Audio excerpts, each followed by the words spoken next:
La décriminalisation de l'utilisation des drogues dures en public continue de faire des vagues en Chambre. Le premier ministre de la Colombie-Britannique, David Eby, a annoncé le 26 avril qu'il demandait à Santé Canada d'autoriser la police à intervenir lorsqu'un usager consomme des drogues illicites dans l'espace public. Un projet pilote de 3 ans autorisé par Ottawa en janvier 2023 qui permet la décriminalisation de drogues dures en petite quantité dans les espaces publics est maintenant sous le feu des critiques par le personnel de santé de la Colombie-Britannique et par des corps policiers de la province.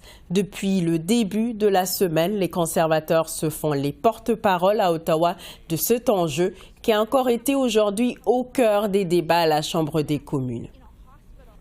Chaque jour de tergiversation autour de l'expérience mortelle de la légalisation des drogues dures par ce premier ministre radical est un jour où plus de personnes meurent, 6 par jour en Colombie-Britannique. Après 9 ans de ce premier ministre, le Québec n'est pas à l'abri de cette crise qui touche toutes les régions au Canada. Et je cite le Journal de Montréal. La consommation de crack explose à Montréal et on la verra de plus en plus dans les lieux publics.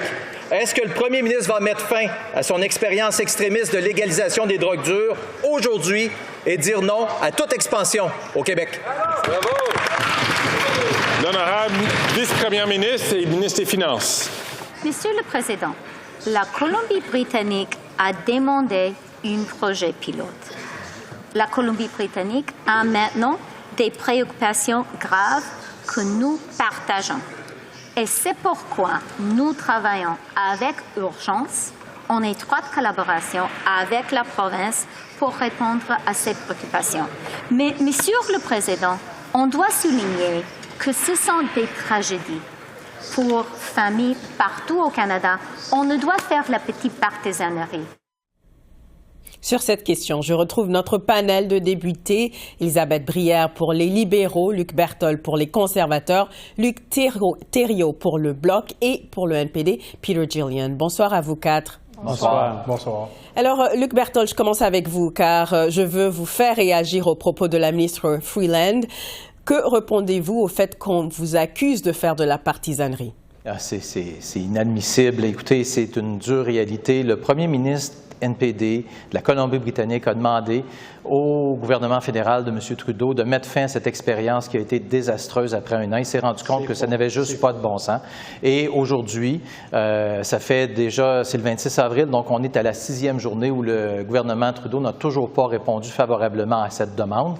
Et comme on l'a vu depuis l'instauration de cette mesure de la légalisation des drogues dures en Colombie-Britannique, en janvier 2023, il y a eu plus de 2500 décès par overdose. C'est 6 par jour. Au Canada, c'est 22 décès par jour. Donc, c'est une grave crise. Et le premier ministre de la Colombie-Britannique a demandé d'intervenir d'urgence au premier ministre fédéral, M. Trudeau, qui lui tarde. Et chaque jour de tergiversation, comme vous l'avez entendu dans la question, c'est une journée de perdu pour des gens qui luttent actuellement, qui souffrent de ces problèmes d'addiction, comme on peut le dire, à la drogue. Oui, tout à fait. Alors, Elisabeth Brière, le projet pilote est de plus en plus décrié par l'opinion publique en Colombie-Britannique. Des travailleurs de la santé et des policiers décrient cette situation. Ne serait-il pas le temps de faire des changements? En fait, ce qu'il faut dire là-dessus, c'est qu'on a répondu à la demande de la Colombie-Britannique quand ils nous ont demandé d'aller de l'avant avec une exemption. Et dès le départ, ça avait toujours été clair que cette demande-là allait être un work in progress, qu'on allait toujours avec eux s'ajuster selon ce qu'on allait réaliser sur le terrain. Alors, depuis que c'est en place, on voit là maintenant que la Colombie-Britannique revient vers nous et pour être sûr de faire les bonnes choses, de prendre les bonnes décisions, faire en sorte que autant que les services policiers, que les services de santé, que le public en général comprennent bien la mise en œuvre de cette mesure-là, bien, c'est pour ça qu'on continue les discussions et qu'on regarde toutes les avenues possibles pour la suite des choses. Je vais revenir sur la suite des choses, mais pour l'instant, Luc Thériault, la Ville de Montréal a adopté une motion en janvier 2021 pour demander au fédéral le même type de décriminalisation qu'à Vancouver. Pourquoi votre parti est opposé à ça? La première des choses, c'est qu'il ne faut pas confondre la légalisation et la décriminalisation. Mon collègue conservateur, quand il fait ça, là, il ne passerait pas son examen de criminaux 101. La décriminalisation, c'est de faire en sorte que des gens qui sont aux prises avec une dépendance, c'est une maladie chronique, sournoise, c'est une maladie qui ne pardonne pas. Ce n'est pas en mettant ces gens-là en prison, en les judiciarisant, qu'on va les traiter. Les prisons, là, ce n'est pas des lieux thérapeutiques. Donc ça, c'est la première des choses. La décriminalisation, c'est tout simplement de faire en sorte que des gens qui consomment ne soient pas criminalisés, ne soient pas traînés devant une cour de justice. Maintenant, la stratégie consiste à faire en sorte de faire plus en prévention, plus au niveau des traitements antagoniques aux opioïdes, faire plus au niveau de la réduction des méfaits, dont, par exemple, une décriminalisation, puis faire en sorte de ne pas judiciariser les gens, mais surtout, et c'est là, nous, où on veut plus encore, l'application de la loi au niveau du démantèlement des laboratoires clandestins. Ça, pas le NPD, les conservateurs devraient s'attacher à ça plutôt que d'essayer de faire de la petite politique en mélangeant les concepts et en faisant peur au monde. Moi, ce que je veux, c'est que les précurseurs qui font en sorte qu'on construit des drogues qui sont mortelles, des drogues illicites, qu'on s'attaque à ça, puis que la GRC fasse sa job pour faire des descentes, puis qu'on mette l'argent là. Maintenant, les gens qui ont besoin d'aide, il faut les soigner.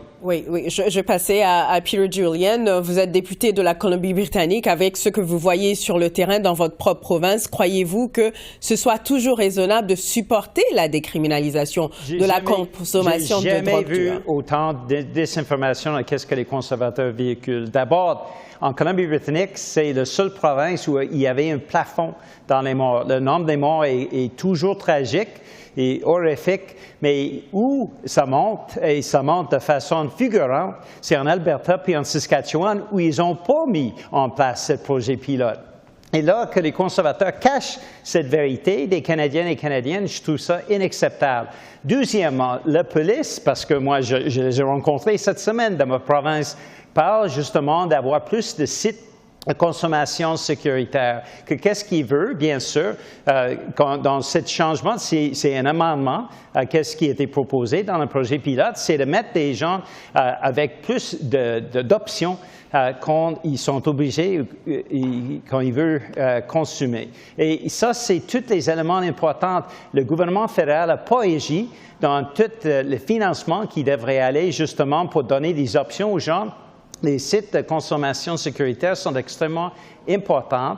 Le gouvernement de la Colombie-Britannique a reconnu tout ça. Puis ils ont dit, on veut ajuster notre politique.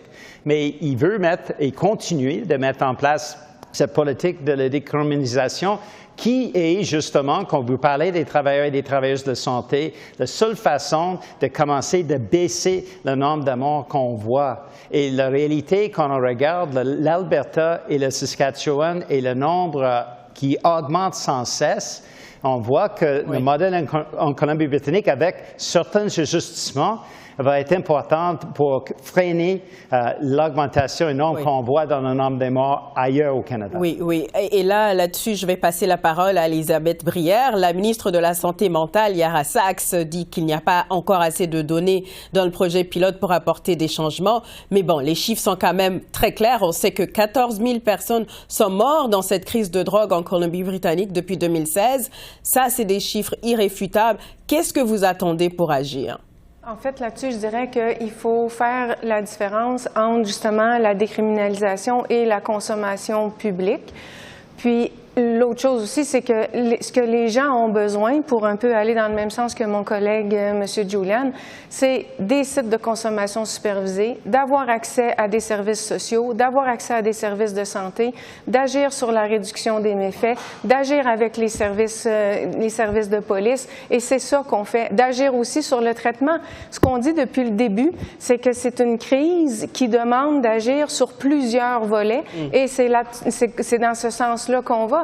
Puis c'est un peu difficile à comprendre d'entendre notre collègue du Parti conservateur dire qu'il faut agir sur les traitements, alors que quand son parti était au pouvoir, ils ont coupé les 2/3 du programme de traitement des drogues. Justement, je vais passer la parole à Luc Berthold. Vous accusez le gouvernement Trudeau d'avoir créé le chaos avec la décriminalisation de la possession de drogue. C'était une suggestion de l'Association canadienne des chefs de police. Est-ce que vous les tenez aussi responsables de la situation actuelle. Les responsables, c'est ceux qui mettent en œuvre ces politiques extrêmes qui ont causé tout ce qu'on a vu à Vancouver. Vancouver, il y a 5 ans. Vancouver, il y a 5 ans. Et Vancouver aujourd'hui. Vous voyez, les gens qui m'accusent de faire de la petite politique sont...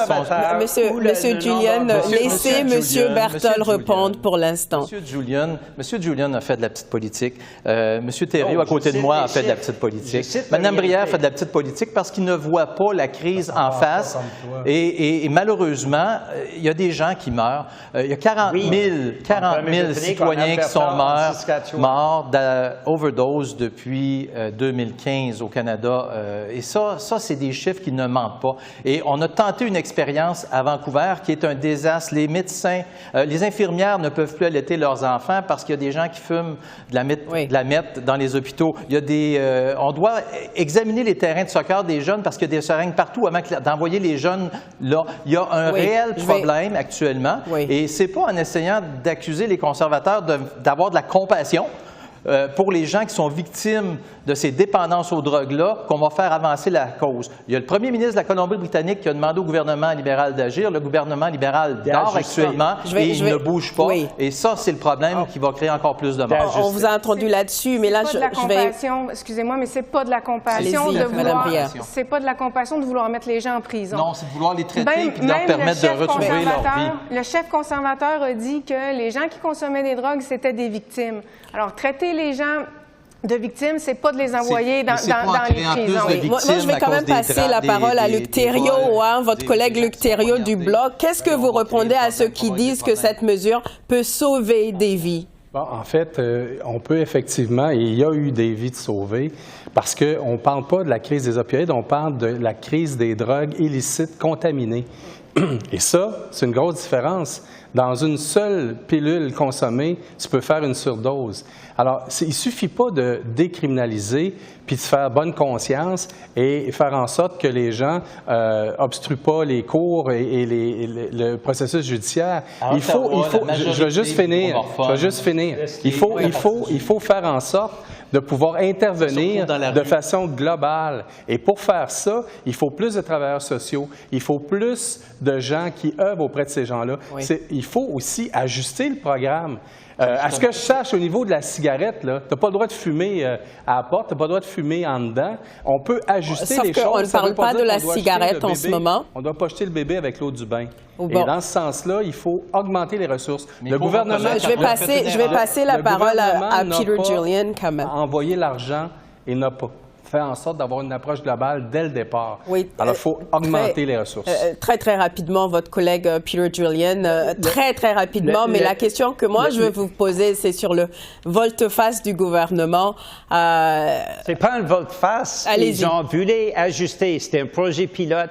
Ils voulaient ajuster le projet pilote, mais la seule lumière d'espoir, c'est le fait que ça freinait dans la croissance qu'on voyait dans le nombre des morts. On connaît tous en Colombie-Britannique des gens qui sont morts de cette crise d'opioïdes et ces drogues qui ont été illicites et qui ont tué des gens.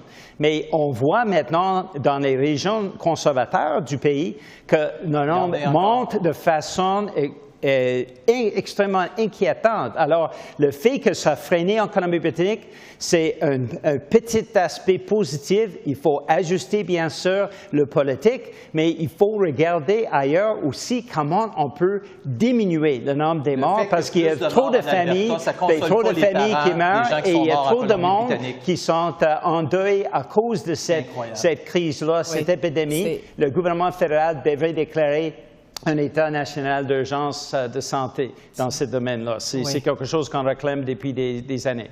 C'est tout le temps qu'on a. Elisabeth Brière pour les libéraux, Luc Berthold pour les conservateurs, Luc Thériault pour le Bloc et le NPD, Peter Julian. Merci beaucoup à vous quatre sur cette question extrêmement importante.